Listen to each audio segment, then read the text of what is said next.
Welcome to 5th grade Unit 2, Matter and Energy in Ecosystems. The first big idea is that energy moves throughout an ecosystem can be traced back to the sun. So we do a lot of work in this unit about food webs and food chains, so tracing those back to the sun's energy and how the sun gives energy to plants, which are our producers, and the plants give energy to our consumers. And so we always use that arrow to show the sun giving energy towards the plants giving energy towards the grasshopper, and etc.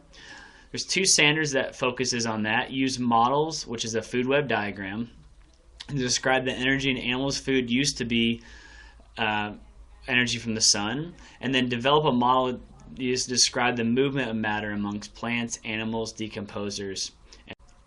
So the second big idea of the unit is that plants get most of what they need from air and water. So here's an example of basic photosynthesis, so carbon dioxide taken in, oxygen given off, and water being taken in through the roots. So the standard is to support an argument that plants get the materials they need for growth chiefly from air and water. And really the idea is that plants don't have to be in the soil, right? So they can be grown in water, is like plankton, or they can be grown in different mediums, but they're going to get most of what they need from air and water. For some background videos, check the end of the unit out. There's multiple videos on these topics, all done by Paul Anderson from Bozeman Science. Does a great job of explaining complex science concepts. So check those out for some more background information. The 2 or 3 big essential questions for unit: where do plants get the materials they need? How can energy in animals' food be connected to the sun? And how does matter cycle among plants, animals, decomposers, and the environment? Those enduring understandings are things that we want students to know at the end of the unit, and they're always tied back to our essential. So the ELA in math is really a lot of text-based reading, answering questions, participating in discussion, and supporting your thinking with evidence. Students are also drawing and building models, such as food web diagrams, to show the connections between plants and animals. Students in math can make charts and graphs, especially with the owl pellets, charting and graphing bones and the plant growth over time.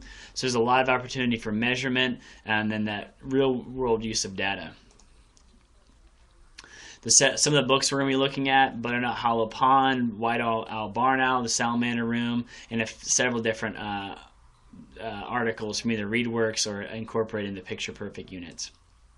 Assessment side, there's several formative assessments that students can use, and then there's a student-created food web and an animal biopoem are kind of their end of the unit culminating activities, as well as the unit scoring rubric or guide that's there.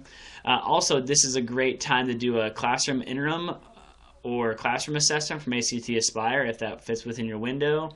And the exemplars and sandbox are always available for your students.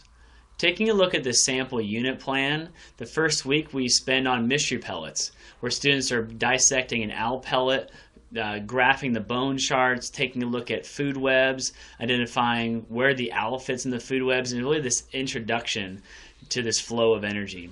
We then go into a few days on plants and looking at the needs of producers and plants. So students are setting up experiments with plants and really looking at what they need to survive. Then there's a whole week or so on decomposers, and we're looking at how decomposers fit into the food webs. And then the last week is student research, where they're researching an animal, a consumer, and they're trying to write a biopoem and create a food web incorporating that animal into it. So again, owl pellets are where we start the unit off with. In this example, students are graphing the number of bones. They're doing an OWL chart. There's stories and charts that they're looking at. So a lot of opportunities for engagement when they look at owl pellets. Then we go into the big concept of food webs and connecting it all together. So we looked at this diagram earlier, but food webs are really the big model of this unit. So showing the flow of energy from one animal to the other. So starting with food chains can be one way to start and just build those as they go. But we're looking at where do the animals fit in. We always want to trace it back to the sun. The sun providing the energy needed in the system is really important for students to grasp. And so resources that you're going to have, articles, you're going to have a food web quiz. There's different resources provided that you can utilize to teach. When we look at plants, we're really setting up an experiment to determine the needs of plants. And so setting up different cups or different scenarios with plants, whether it's in a bag or removing leaves or no water, some water, well, it's allowing students to set up and design an investigation where they can then create evidence to make a claim. So at the end of the unit, students do need to make a claim based on evidence to explain whether or not the kind of the needs of plants. And so that's where doing the experiment allows them to gather the evidence they need, both quantitative and qualitative evidence.